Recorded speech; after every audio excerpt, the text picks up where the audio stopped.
Media సమావేశంలో మాజీ CM Jagan మాటలు హేతుబద్ధంగా లేవని భాజపా ఎమ్మెల్సీ సోము వీర్రాజు అన్నారు.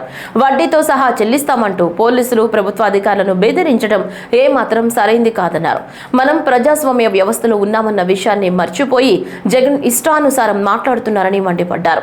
రాజమహేంద్రవరంలో నిర్వహించిన మీడియా సమావేశంలో సోము వీర్రాజు మాట్లాడారు. ఎందుకు అప్పు చేస్తున్నారు అనేది నీకే బాగా తెలుసు, మాజీ ముఖ్యమంత్రికే బాగా తెలుసు ఎందుకు అప్పు అవుతుందో అనేది.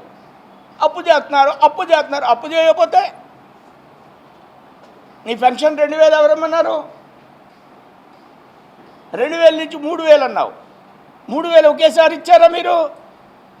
2250, 2500,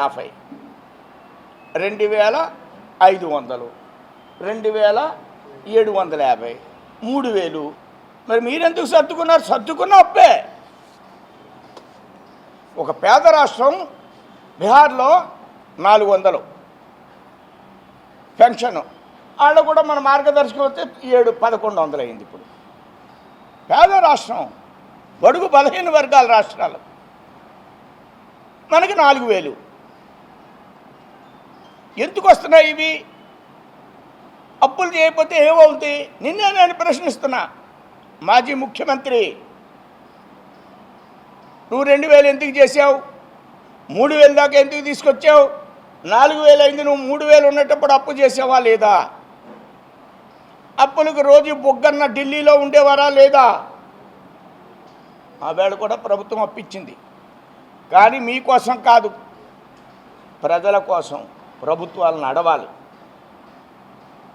నడిచే స్థితిలో ప్రభుత్వాలు లేవు.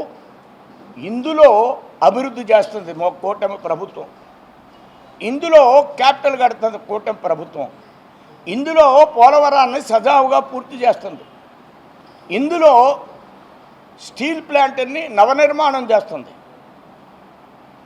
ఇందులో అనేక రకాలైనటువంటి మరొక స్టీల్ ప్లాంట్ కానీ, హైడ్రోజన్ పాలసీ కానీ, రాష్ట్రానికి హైడ్రోజన్ కొత్త పాలసీ నిన్న మీటింగ్ పెట్టారు. దేశంలో మనం 3వ స్థానంలో ఉన్న హైడ్రోజన్లో దాన్ని 2వ స్థానంలోకి తీసుకువెళ్ళాలి. అనేక ఇండస్ట్రీస్ ఈ రాష్ట్రంలో స్థాపించాలి. దాన్ని ఆధారం చేసుకుని ఆదాయాన్ని పెంచాలి, జిఎస్టీని పెంచాలి. దాని మూలంగా ఆదాయం రావడం మూలంగా రాష్ట్రం గాడిలో పట్టడం మూలంగా ఆర్థిక పరిస్థితి మెరుగై అప్పులు తెచ్చే పరిస్థితి తగ్గుతూ ఉంటుంది.